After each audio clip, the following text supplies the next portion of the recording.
I felt like really composed and ready. And now I'm like teary and shaky. The shakiness might also have to be like due to this coffee, which is my breakfast. Like this is it. I was like really prepared to make myself like a healthy breakfast and get up early, and then my kids ate it. Like they ate it right out of my bowl. But my name is Taryn. I'm Taryn Tipton. I'm so glad you're here. So every week I sit there as Chad and today Brittany. They talk about treating people as the thou and not the it. And like Chad has made remarks about like people with the great hair. I'm like, that's not me. And the cool young couple, I'm like, that's not really us anymore. And then like the mom with 2 crazy kids running around. I'm like, oh my gosh, is that me? Is that like? Yeah, like I'm the one with the crazy kids, and like that's an identity I haven't fully internalized. But my husband Daniel and I, we've been coming to the Arsenal for a little over 2 years now, and like we visited before, like gone to a couple of other small churches, but before our daughter was born, like we knew we really wanted to find a place like where we could like call it home and go deep in community and sink our roots. And I'm so glad we landed here. There's a picture I wanted to share of like the very first time that we visited together. That's me. I'm so happy, but mostly I think I'm delirious, and that's 3 days before my due date. So we have like really impeccable timing. We're like, we really want to get to know people, and then like we were out for a long time. Daniel was also like losing his mind at this point, like waiting for Grace to show up. So she did eventually show up. Grace is 2 now, and then we also have a foster son, Alistair, who you've seen. He's also 2. So we are like in the weeds with our instant twins. It's fun though. And so really every week, something that I'm struck by is how I'm so glad that Grace, especially, she's gonna grow up in a church where like all she's gonna know is love and acceptance. And we pray every night for our kids that they'll know that God loves them for exactly who they are, and that they'll be held by a community where they know they belong. And this church is a literal answer to that prayer. I was really excited when Chad invited me to tell my story. Like I've preached before at past churches. I've done like Worth Repeating, which is a storytelling event. And in 2013, I even had a blog for a little bit. So, like I've told my story. Like that's such a 2013 thing to do, is have a blog. It was embarrassing. Please don't go find it. But I've never shared like my whole faith journey, and certainly like never my story to this point. And to be honest, like it's a little vulnerable because it's not polished. So when he texted and asked like if I would share today, there were a couple of things like he kind of gave us to prompt us. Like we were invited to share our faith journey, like what we had to deconstruct and reconstruct, how we ended up at the Arsenal, or we could talk about a characteristic of God, like, and our understanding of that has changed over time. So as I thought about that invitation, like I realized those things are completely inextricable for me. Like as my story has unfolded, my understanding of God has changed, and that has changed how I understand myself and my place of the world. So like you're just gonna get all of it today. So I wanted to tell you a little bit about like how I was raised, like give you the context, the setting for this story. I was raised in Flatonia. It's a real place. It's a tiny town between here and Houston. Have you driven down I-10? Yes? Okay, so you saw it, like you saw all of it. There's one exit. You might have stopped at the McDonald's. That was it. And growing up there, like we checked every box for like the conservative Christian rural family, like weirdly large number of kids. Yes. Like I think let's show the picture of my family. This is me. Like look at my butterfly clips.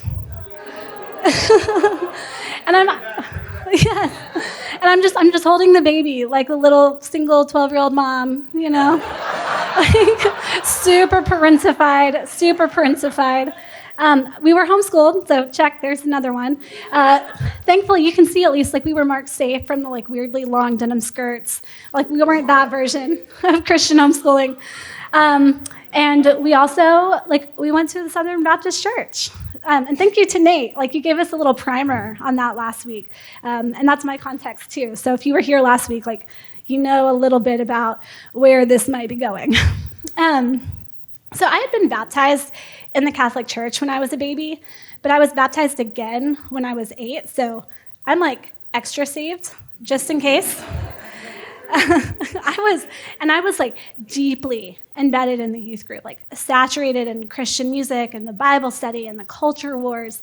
And I'll tell you like some of the things that we would do throughout the year. And if you grew up in church, like this might just like trigger a little like trauma brain for you. Hot Hearts, Disciple Now, Youth Evangelism Conference, World Changers, Vacation Bible School, Bible Drills, Lock-In, Sunday School, See You at the Pole, True Love Waits. Like we were in it. Like this was our life. Like our town and our school, like they were so small that like my church friends were my school friends, and our parents were our youth group leaders, and our pastor was the president of the school board, and like every part of my life was just like connected and colored by church. And mostly it was good. But here's the thing that like I've had to sit with as an adult, that the same people like who taught me about Jesus also taught me that a woman has to submit to her husband and can't be on stage preaching. The same people who introduced me to a loving God also told me that being gay is a sin. And the same community that taught me to care for the poor and the sick, they excluded people who I love deeply. So it was all wrapped together, like the beautiful and the harmful and the life-giving and the damaging. But at the time, like this was all I knew, and I bought in completely. But deep down, underneath all of it, like I was scared all the time. I was scared that I was doing something wrong. I was scared that I wasn't really saved. I felt like I had no way of knowing if I'd like gotten salvation right. You know, like if I prayed the magic prayer with every head bowed, with every eye closed, how did I know that it actually took?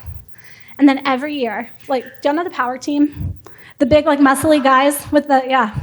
So, like, every year, the power team, they would come to a local church, and they would, like, rip a phone book in half for the Lord. And then I can only imagine would swell in the background, and I would, like, be there, like, oh, my gosh, do I need to get baptized? Again. Again, like, oh, just to be safe.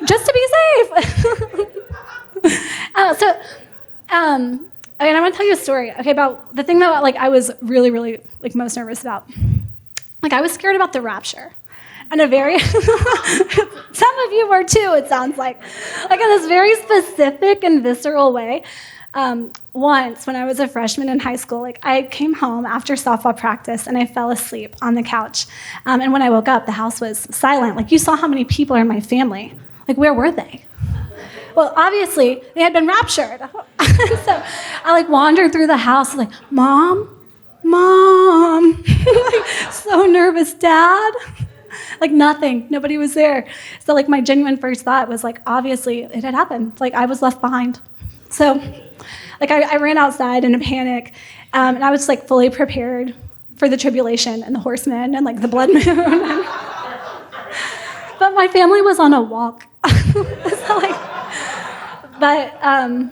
For like 5 minutes, I was just like sure that I wasn't Christian enough to make the cut. And so I didn't realize this was that funny. I'm like, this was serious for me, y'all. I was so scared. But I was really jealous of like friends or camp speakers like who had a real conversion story like this dramatic before and after. Like I was an addict, or I was a mess until I met Jesus. Like that was a testimony because I felt like I had nothing. I said a prayer when I was 8, got dunked in the baptismal, couldn't really remember any of it. Like my life was pretty much exactly the same afterward, except now I was scared all the time that I was going to hell. And I was scared to talk to people about Jesus, but I was also anxious because like, what if they died today and they went to hell because I didn't say anything? Like totally normal things for a kid to worry about. Like totally normal for a 12-year-old to just be like, what about that person? What about that one? And so not only did I envy people who really knew like that they were Christians, like I envied people who had like this emotional, passionate reaction to Jesus. And, like people who had the tears streaming down their eyes at the altar call, like who raised their hands in worship. And like, I would just stand there dry-eyed, hands at my side, like I was just waiting to feel something. And so my nickname was the Ice Queen.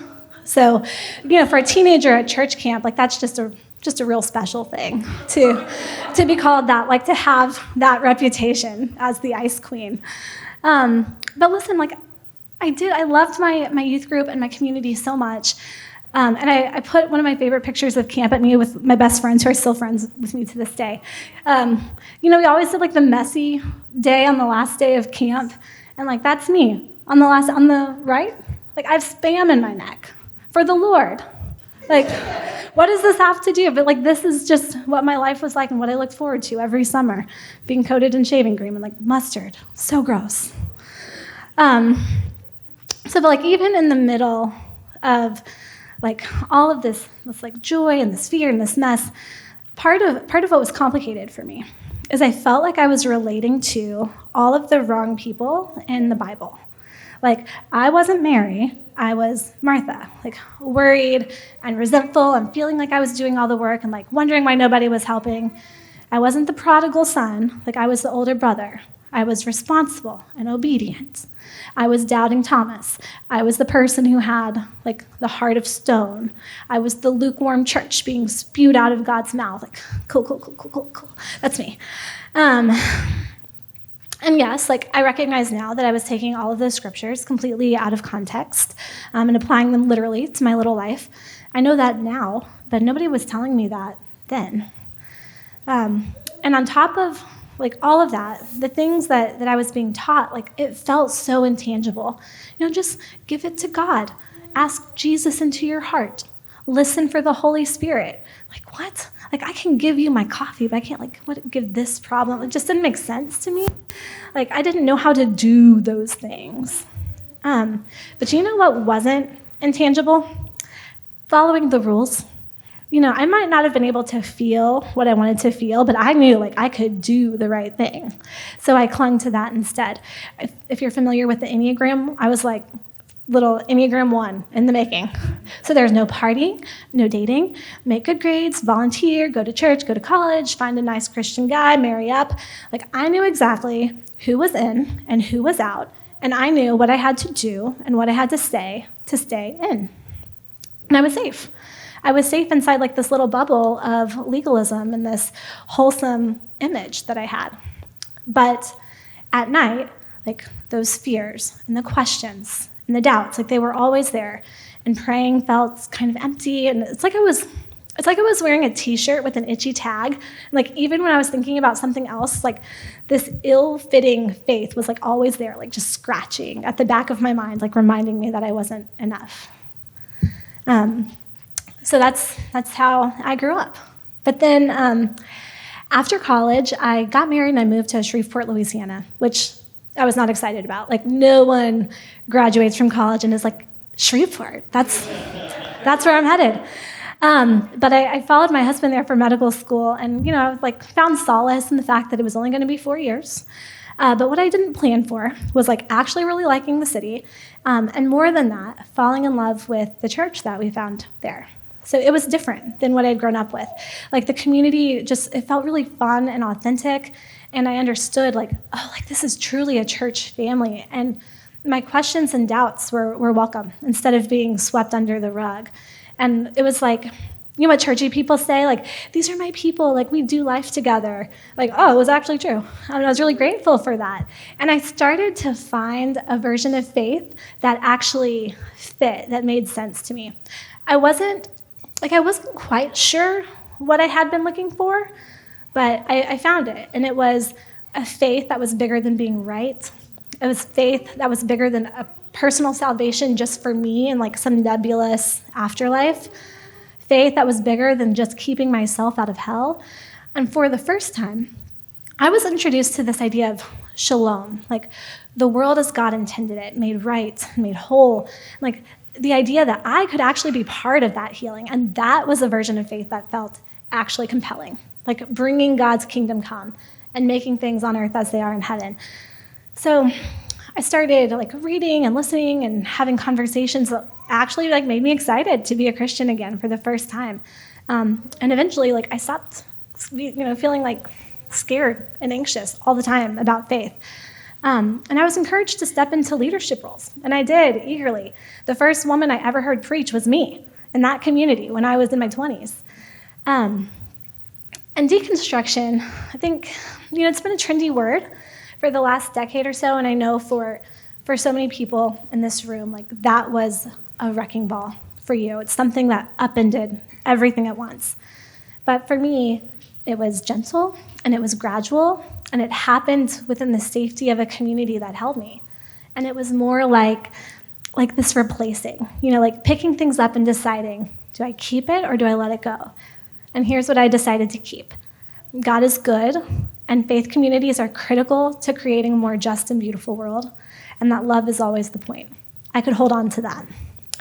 And around that time, I got a tiny little white girl tattoo, a mustard seed. I think, so I know, it's a dot. It's a dot. The tattoo artist was like, are you kidding me? I'll do it for free. And Matthew, it comes from a verse, Matthew 17:20. Jesus says, truly I tell you, if you have faith as small as a mustard seed, you can say to this mountain, move from here to there, and it will move. Nothing will be impossible for you. And my whole life, I felt like I didn't have enough faith. But maybe, I could have a tiny little mustard seed amount. Maybe that was enough. And for a while, that was it. That was the story. Could have been a nice ending right there, small town girl finds her way, opens her heart, gets a tattoo, scene. But life doesn't really work like that. And I know a lot of the girls here, they've heard this part of my story. But my husband and I, we moved to San Antonio for his medical residency. And then I was invited to become the first female minister at that church I loved, back in Shreveport. And at that time, this was my dream job. How could I say no? And so I quit my stable job in San Antonio. I moved back, and I started my new job as a minister. And in that role, I got to be the kind of woman that I needed to see growing up. A woman with work that mattered and something to say about faith and hope and community. And so for a couple of months, I wore out the highways between Shreveport and San Antonio, navigating my new role as a minister, but still trying to be a really present partner. But I was living a double life, full of connection and purpose when I was in Louisiana at the church. But when I was here, I was just a wife in an increasingly unhappy marriage. Our apartment felt really lonely, and the few moments that my partner and I had between his really long shifts at the hospital, they were fraught with tension. And he told me I was being selfish and choosing that job over us. And finally, he reached a breaking point. He said he couldn't do the back and forth anymore, and he gave me an ultimatum, leave the church or we were done. And the good Christian girl I had always been, I quit. And so for a summer, that was in May maybe, for a summer, it felt like my life was at a standstill. I was in a holding pattern, praying for a miracle and fighting for my marriage, waiting for him to decide if he was going to fight too. And he did decide, and he decided that he was done. He wanted a divorce, and I had to move out.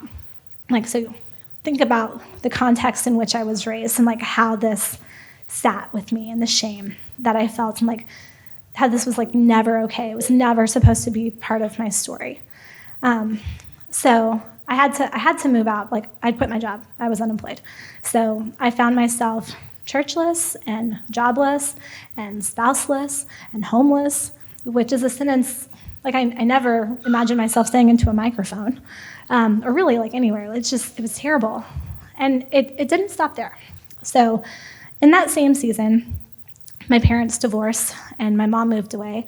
And my dad, who'd been a well-respected elected official in our small town, he had a really public scandal and spent time in prison. And everything that my tidy little life had been built on just shattered all at once. And I felt I had nothing left.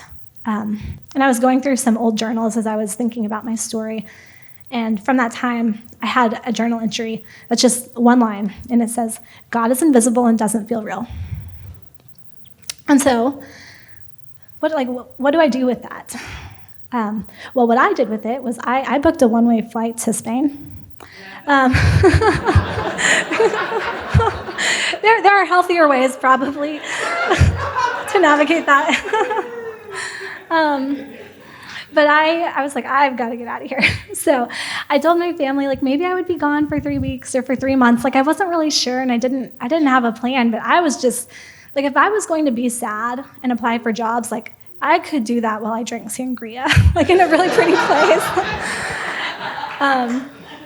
Yeah, well, and like on a serious note, like I desperately needed like something to shake me out of this grief and this shame spiral and remind me like there is still beauty in the world. And after I'd been there for, I don't know, maybe a week or so, like something started to shift and it felt like I could finally take a breath, and I was sunburned and like my feet hurt from like walking miles and miles like on cobblestone streets. Like I had no plans. I wasn't doing anything, just like walking around in the sun and like feeling a little sad, but like, oh, that's pretty, you know. But my mind was starting to feel clearer. And there was one weekend that I took a bus to the coast and like without even stopping to check into my hostel, like I went straight to the beach and just dropped my suitcase on the sand. And there, like I was by myself, I was swimming in the Mediterranean, like looking up at the sky. I was very eat, pray, love. I admit that. I just made myself be still, like feel all my feelings and see like what did I feel about God? This new version of my faith that I had embraced, like could it hold this? Like could it carry me through this shattering? And I found that it could. Like I believed that God could heal and redeem, and he was still in the business of fixing broken things. And if I believed in Shalom for the world, I had to believe it for myself too. About a year later, I came back to San Antonio. Obviously, I'm not in Spain. Like I came back, I started putting things back together. I wish I was in Spain, no offense. Yeah. A year later, I took another trip. This one was to the Grand Canyon, and this is what I wrote in my journal then. It said, a lot can change in a year, and it feels fitting that exactly 1 year later, I'm on another solo trip. This, however, is not a trip of desperation, but of celebration. I'm celebrating the rich community I have finally found in San Antonio, a job I love, an evolving faith, and the possibility of restoration. And I did. I found so much healing and restoration and joy on the other side of that pain. But here's the irony. Like I have to stand up here and admit, like that expressive faith and this like big interior experience of the divine, like that's still out of reach for me, just like it always has been. I'm not crying at the altar. Like I still feel like I can't hear God so clearly, but I'm not worried about it anymore. I've decided that I'm not going to waste one more second of my life worrying about whether I'm performing my faith correctly, or whether hell is real, or whether the rapture is literal and imminent, or whether I'm really saved. I'm done. I let go of the idea that faith has to feel a certain way, or look a certain way, or be performed at like this certain emotional pitch to be real. And when I stopped waiting for God to show up in like these big dramatic ways, I started seeing God everywhere in like these little moments, and how friends carried me through that season of brokenness. I saw God in like late night conversations on the couch. I saw God in nature, like that day on the beach in Spain, and on hikes to waterfalls that took my breath away. I saw God in holy places that were outside of my own faith tradition, like a smoky temple in Bali and in a Catholic mass. And I've seen God in the heaviest moments, in the NICU after my daughter was born and crying with my foster son's mom. I still have questions and doubts, but my experience of faith now feels more like peace and freedom and gratitude for all of those moments when the presence of God feels close. And I spent so many years thinking like I was doing faith wrong because I identified with the anxious and the doubting and the rule following and the emotionally unavailable characters of the Bible, like all of the Bible villains. It felt like why am I like this? But as I was going back, like it turned out Jesus had a lot of things to say to those people. To Martha, anxious and overwhelmed, he says her name twice, like Martha, Martha, not a rebuke, like it's tenderness. And to the prodigal son who did everything right and like he felt unseen, the father said to him, like, you're always mine and everything I have is yours. And to Thomas, who needed proof before he could believe, Jesus meets him with an invitation to touch his hands, not shame. And to the heart of stone, he says, I will give you a new heart. To the lukewarm church, he says, here I am. I'm standing at the door knocking. If anyone opens it, I'll come in. The message is always the same. Like, I see you, and I love you, and I'm not done with you. And I want to be clear. Like, this isn't the end of my story. He's not done with me either. And everything isn't perfect. Like, all the loose ends aren't tied up neatly. There's still a lot of things that are painful and messy, and I know my faith is going to keep shifting. Good, because that means it's alive and it's growing. I'll keep picking things up and putting things down. And I still don't have like this sweeping before and after testimony I wanted when I was in youth group. Like, I don't want that anymore. That sounds exhausting. But what I do have is a story about how God is faithful and loving, and he shows up in the mundane. And for me, that's enough. And this is what spiritual practice and growing more Christ-like has looked like for me these days. Now, how can I be faithful and loving and show up in the mundane? I have loved this part of a verse, Ephesians 4:1, my whole life. It says, live a life worthy of the calling you have received. For graduation, like a friend painted it in a very Hobby Lobby style, like a sign that I hung over my bed for years. Live a life worthy of the calling you have received. And when I was younger, like, I thought that meant ambition, lofty goals, like changing the world in these like big, unmistakable, like visible ways. Like, I was going to be a senator or a missionary or a CEO, something like that.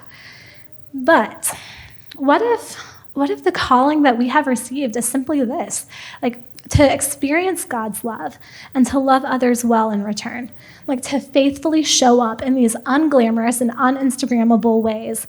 We just love the real life people in front of us. And I think that living like that kind of calling, that's the kind of tangible expression my little mustard seed faith was looking for all along. Like, maybe this is how I bring shalom into the world. And as I was thinking about what I wanted to share today, I kept coming back to the question of, like, why do we tell stories at all? We tell them for entertainment, to learn something about the world and the human experience. And as believers, our stories tell us something about the character of God. And like Brittany said this so beautifully, but each of our stories reveals like the unique expression of God in that person.